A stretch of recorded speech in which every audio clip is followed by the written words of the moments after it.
هتغنيك عن البطارية. السلام عليكم ورحمة الله وبركاته، معاكم اسلام. في ناس كتيرة كتبت لي في التعليقات اعمل مقارنة ما بين بوكو 6 اس برو وريدمي نوت 13 برو ماكس، وانا الصراحة خلاص قلت لازم اعمل فيديو. الصراحة اصلا محدش كتب لي في التعليقات، بس انا قررت اعمل فيديو يمكن يعجبكم. صح، ما تنسوش تدعوا لاخواتنا وتصلوا على النبي وتشتركوا في القناة لو انت حابب جو المقارنات والحاجات ديت. احنا خلاص داخلين على 1000 مشترك. يس. هم مش كتير قوي بس كفاية، انا بالنسبة لي كتير قوي بصراحة. بدون كلام كتير ندخل في المقارنة. ندخل بقى في التصميم. التصميم للنوت هيكون ظهر من الازاز وفريم من المعدن، وبصراحة ده مدي فخامة للجهاز وحاجة كده علاقة، يعني شيك جدا يعني. ندخل بقى للبوكو. البوكو ظهر من البلاستيك وفريم من البلاستيك، وبرضه شكله حلو، ويمكن في ناس كتير عجبها عن الاصدارات اللي فاتت.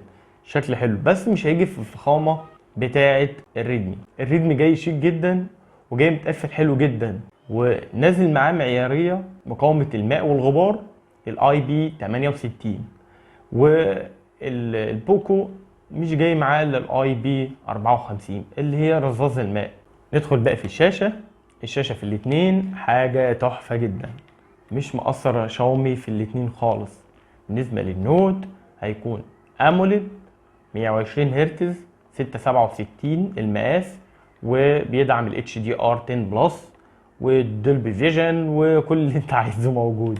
والشاشة بدقة الواحد ونص كي، وحاجة كويسة بصراحة منها هتكون شارب كده. والسطوع هيكون من 1300 ل 1800 نت. وكمان شاومي ما اثرتش في طبقة الحماية وجاية من نوع فيكتوس. والشاشة حلوة للناس اللي بتحب الكيرف، وفي ناس كتيرة بتخاف من الشاشات الكيرف، لا قدر الله لو التليفون وقع في الارض تخاف ان هو اول حاجة هي اللي تبوظ الشاشة. وفي ناس تانية من عشاق الكيرف. ندخل بقى في البوكو. الشاشة برضو اموليد و667 المقاس بتاعها و120 هرتز، وبرضو تدعم ال HDR 10 بلس والدولبي فيجن وبرضو كل اللي انت عايزه، وجاي عليها طبقة حماية اقل شوية من اللي فاتت كورنينج جوريلا جلاس 5. والسطوع بتاعها برضو 1800، ودي سطوع كويس الصراحة يعني. والبيزل بتاعتها او الحواف قليلة جدا اقل من الريدمي، بس طبعا الريدمي انه عشان هو كيرف فكويس ان هم اصلا عملوا البيزل دي وبرضو رفيعة فيه، بس برضو بقول بالمقارنة بيه هي اكبر حاجات بسيطة في الريدمي. والدقة 1000 ونص كي برضو. الشاشة برضو هتكون شارب، الاتنين كويسين بصراحة. بس اللي انت عايز بقى، لو عايز فلات هتروح هنا، ولو عايز بكيرف هتروح للتليفون الريدمي. ندخل بقى في نقطة مهمة اللي هي هتعمل فيصل او هتعمل فرق كبير بين التليفونات. النقطة دي هي المعالج. المعالج هيكون دايمنستي 7200 الترا. المعالج ده كويس جدا مش وحش، بس لما هنيجي نقارنه بالمعالج اللي في البوكو لا هيخسر. هيكون برضو من نفس الشركة دايمنستي 8300 الترا. الاتنين هيكون تصنيع 4 نانو. المعالج اللي موجود في البوكو يعتبر هو من اعلى المعالجات اللي نزلت في الفئة المتوسطة، فلو اي حد عايز يلعب العاب او ان هو عايز الجهاز يبقى سلس كده وخفيف جدا، لا خلاص في الفيديو اختار البوكو وخلاص. بس لو انت عايز برضو معالج كويس وكاميرات هتبقى جامده بس لسه قدام هقول لك عليها. والجهاز بتاع الريدمي المعالج فيه كويس جدا، بيشغل بابجي على 60 فريم، والتصفح بالانتقالات كويس. بس الناس اللي استخدمت الجهاز بيقول المعالج ميال ان هو يبقى يوفر الطاقه اكتر. المعالج في السوفت وير بتاع شاومي في الريدمي السوفت وير قديم، اندرويد 13 مي يو اي، مش عارف لسه لحد دلوقتي ما نزلوش تحديث اندرويد 14 ليه اللي هو الهارموني. بس المعالج في الجهاز ميال انه بيقفل التطبيقات في الخلفيه لو كترت، يعني مش بيسيب تطبيقات كتيره في الخلفيه شغاله. ميال ان هو يوفر الطاقه اكتر، يعني مش نشيط. طبعا في البوكو يعني احسن من الحته دي عشان بصراحه المعالج جميل جدا، والسوفت وير نازل بهارموني احدث نظام لشركه شاومي، ودي حاجه كويسه جدا بصراحه. ندخل بقى في البصمه. البصمه في الاتنين تحت الشاشه، وبصراحه كويسه في الاتنين. وشاومي البصمات اصلا بتاعتها حلوه يعني مش وحشه. بالنسبه للاي ار بلاستر اللي هو خاصيه الريموت، الاتنين موجودين فيهم. شاومي اصلا متميزه في الحته دي اصلا. ندخل بقى للسماعات. السماعات الستيريو في التليفونين، بس في الريدمي اقل شويه من البوكو.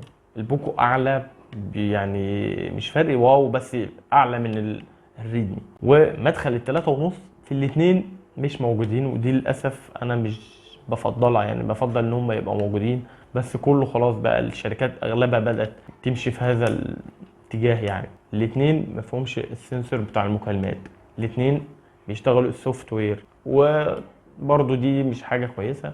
ممكن الجهاز يعلق، بس هو شغالين كويس جدا يعني، انا ما تقلقش. ندخل بقى في الكاميرات. برضو الكاميرات هتعمل نقطة فاصلة ما بين الاتنين. كاميرات في ريدمي هتكون 200 ميجا بكسل، ودي حاجة ضخمة جدا مع مثبت بصري OIS. وفي الكاميرا الوايد هتكون 8، والمايكرو هتكون 2، وهتكون في الكاميرا السيلفي هتكون 16 ميجا. ندخل بقى في البوكو. البوكو هيكون 64، برضو دي كاميرا كويسة جدا، وهتكون في الوايد هتكون 8، وهتكون في المايكرو 2، والكاميرا الأمامية هتكون 16. نوضح شوية الكاميرات بالنهار في الاتنين هيدوك أداء مرضي جدا. وطبعا الريدمي هتكون فيها طبعا تفاصيل أكتر، عشان لو أنت شغال في وضعية 200. بس أنا بتكلم بشكل عام، الاتنين هيرضوك ومش هيأثروا معاك.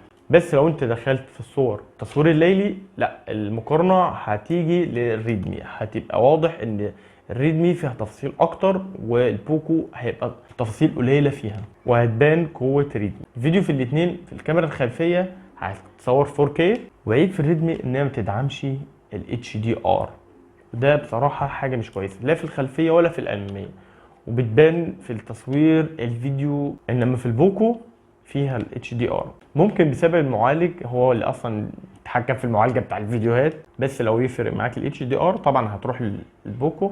واكيد الريدمي هتكون افضل في الكاميرات، مع انها ناقصه الكاميرا اللي هي بتعمل بورتريه في 2x و3x وبتدي زوم جامد. الحته ديت ناقصه شويه، بس ما نطمعش، الكاميرات برضو مش وحشه. بالنسبه لتصوير الفيديو في الكاميرا الأمامية الاتنين آخرهم 1080، مفهومش 4K، مش أفضل حاجة يعني في الكاميرات الأمامية. وهتكون الكاميرا الأمامية في البوكو أفضل عشان ال HDR. في الفيديو البوكو هيكسب عشان ال HDR. ندخل بقى في البطارية.